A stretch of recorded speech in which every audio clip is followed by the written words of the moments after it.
Hi everyone, this is Shauna J, your BCBA. For those of you who do not know, a BCBA is the abbreviation for Board Certified Behavior Analyst. I have the area expertise of working with the adult population, individuals that have an intellectual disability and or a mental health disorder. My topic today is focusing on the problem, not the person, specifically when it comes to caregiver support.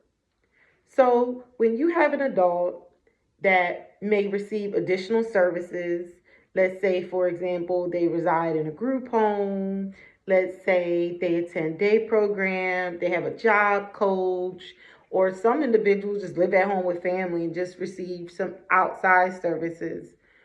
Sometimes you have a loved one, a family friend who is extremely involved in the person's care.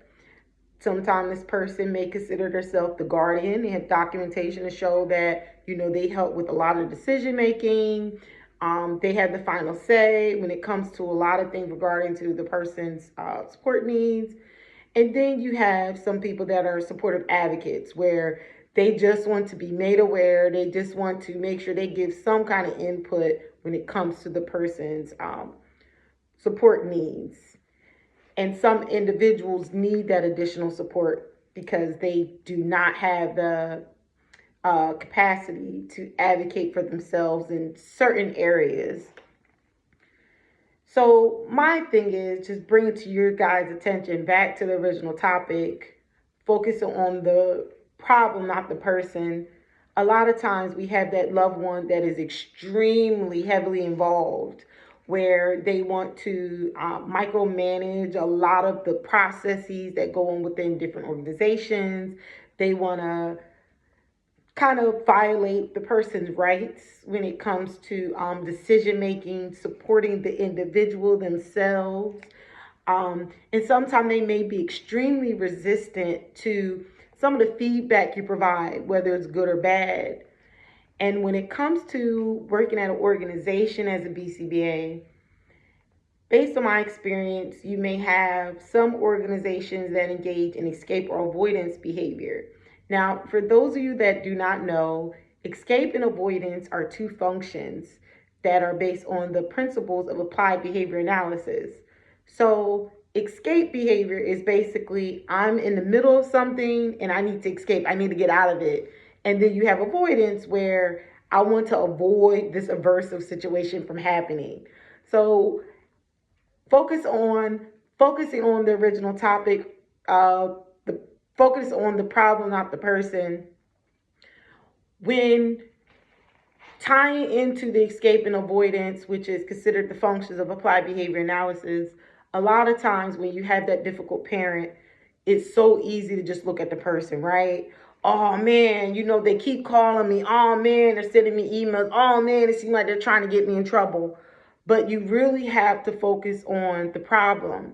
So hear them out, hear what their concerns are, just truly listen to them because that is their loved one. They know how their daughter should be supported. They know how their son should be supported. But sometimes when the parents or the family members are too intense, you have those organizations that engage in escape or avoidance. So, for example, escape is if there is a dilemma with the parent, right? And let's say, for example, the parent is saying different things that may cause you to be in harm's way, such as your position and your job duties, or not even that, just challenging a lot of the things you're saying and they're bringing it up to leadership. Some organizations engage in escape behavior by just removing you off the case completely, like not trying to resolve the issue, not trying to sit down with you to figure out what really happened. Their main thing is we got to put out this fire, so we just got to take you off the case. And then you have the avoidance component where we're in the middle of this situation. So we're just going, some organizations, they just like, we're in the middle of this situation, so we want to avoid it altogether. So they just leave you in the fire to figure out everything when it comes to how to handle this challenging parent. So one of the ethics codes as behavior analysts is Ethics Code 110, awareness of personal bias. And this ties into the topic focusing on the problem, not the person. When you use your personal bias, you're immediately just kind of making judgment based on maybe your own personal experiences dealing with someone that has this similar trait. um, you're kind of making assumptions based on how they're reacting to different things, and you're internalizing it. You're taking it as a personal attack. So it's one of those things where when we're focusing on a problem, we're trying to hear, okay, what is the real issue that the parent is concerned about, and how can I help? Now, if you are that person where you're dealing with the parent, you're getting combative, you're complaining to your colleagues, oh, this parent is doing this, oh, the loved one is doing this, oh, it just seems like I can't get my job done because they're just making my job so difficult.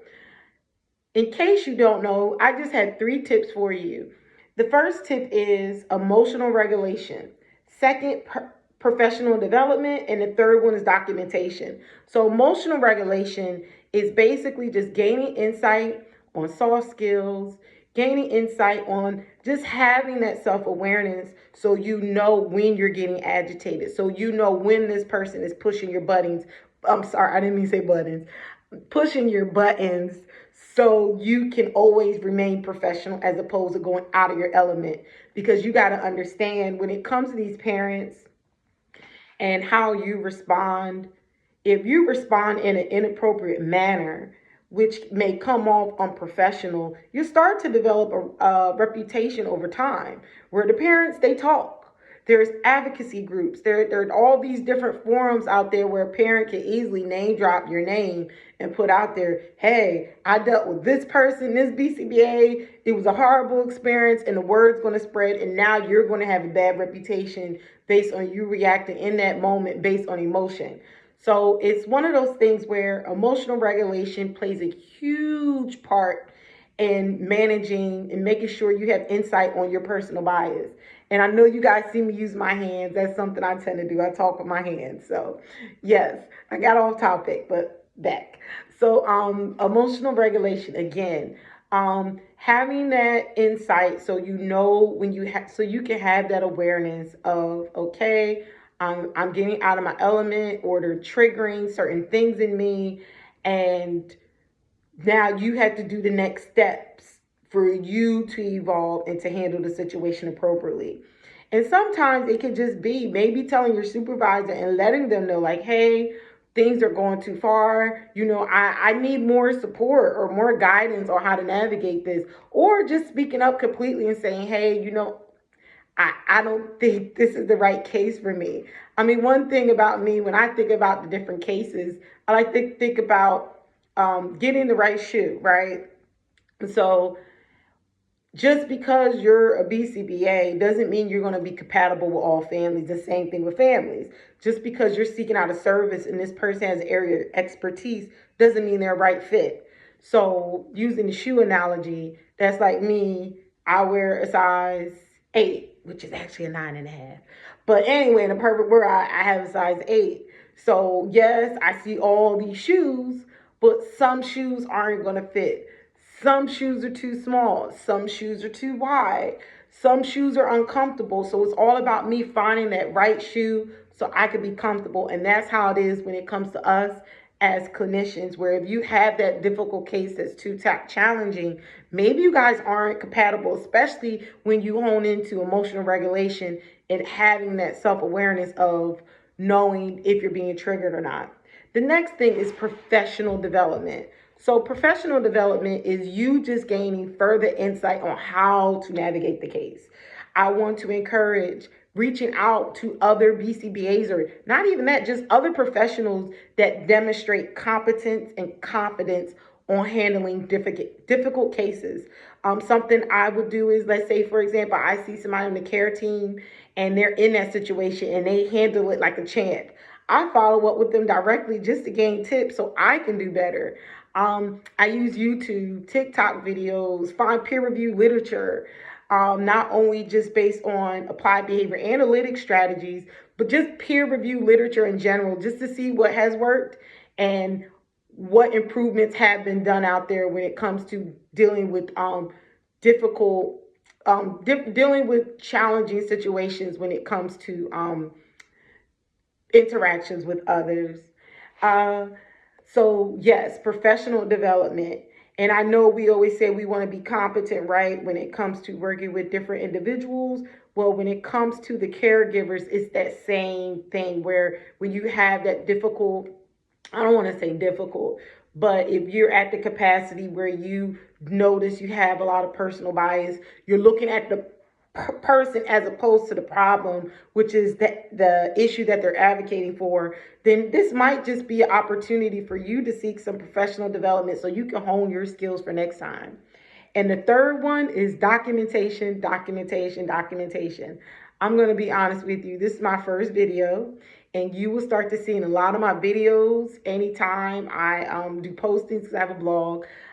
I will always circle around the documentation. And that's actually one of our ethics codes as BCBAs. When you do documentation, you're not only holding yourself accountable, but whoever you interacted with at that time accountable. And when it comes to documentation, let's say you're dealing with that parent, right? You're dealing with that loved one. In that moment, you document it. And you don't want to document based on feelings. So you don't want to say, I think they did this because they had a bad day. I think they got something against me. No, you want to go based on facts, verbatim, what happened in the moment. So what you observed during that interaction and what was the outcome. And I'll just use an example, just a case study. You have a parent that is telling you that you haven't been to any meetings and you're not answering their calls and they're just going off on you. And then, you just kind of develop the outcome like, hey, you know what? I'm going to call you once a month. You guys identify a solution on how to move forward. And from there, you document. Hey, parent called me, expressed that I do not call. They also expressed that I don't attend meetings. I'm not responsive. We both agreed moving forward that I'm going to call them once a month. So as you can see with that example, I didn't say, well, I think mom was having a bad day. I think mom, in her voice, she sounded like, no, you just go based on facts.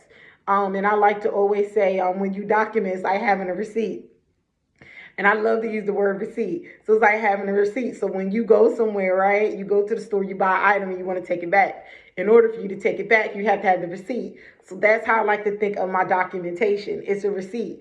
So if something happens, I got that receipt to show, like, boop, this is what really happened. This is what really happened. This is what went down. But anyway, yeah, so it's always good to have that documentation. And it also holds you accountable. So, I mean, the reality is you're going to make mistakes. So you want to make sure in your documentation, you're not biased. So you're not just focusing on what the parent did wrong. You're also documenting what your actions were in that moment. So let's say, for example, if you did make a mistake, you could just follow up and say, hey, I documented this. Was my action, but this is what I'm willing to do to move forward.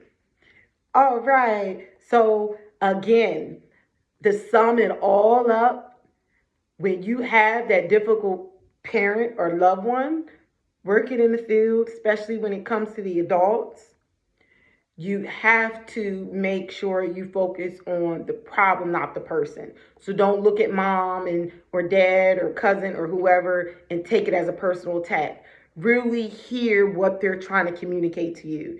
And I'll use an analogy. You want to make sure you get the message. You look at the message, not the messenger. So the messenger will be, whoever the loved one is, but the message is what they're trying to advocate for. So tying back to the main purpose of this video, you want to focus on the problem, not the person, because this person, you got to realize they're passionate about this individual that's receiving your service, and they're so passionate that their voice might get loud. They might get frustrated.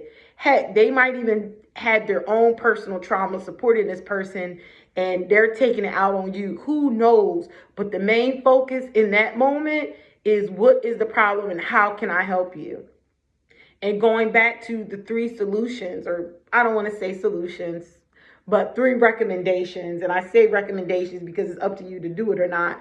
But the 3 recommendations is the first one, emotional regulation. Make sure you have self-awareness of your emotions. Make sure you have those soft skills so you can be professional in your interactions. The second thing is professional development, gaining insight on how you can minimize personal bias, seek out mentorship, follow up with leadership as needed. And then the third thing is documenting. When you have those interactions with the family, you document the incident. So that is it. That's all I have for you today. And one thing I do want to tie into this, I have a blog. My blog is called Shonda J, Your BCBA. You actually see it in the title box in the YouTube video, where I have just a description of the video. You'll also see the link to the blog. And the blog actually elaborates what I just discussed, but with additional resources and examples. So I hope you find this helpful. I want to encourage to give yourself grace. This job is so hard and everybody's going through something and we're all here to serve. So you want to make sure that you serve yourself first, make sure you're taken care of so that way you can serve others.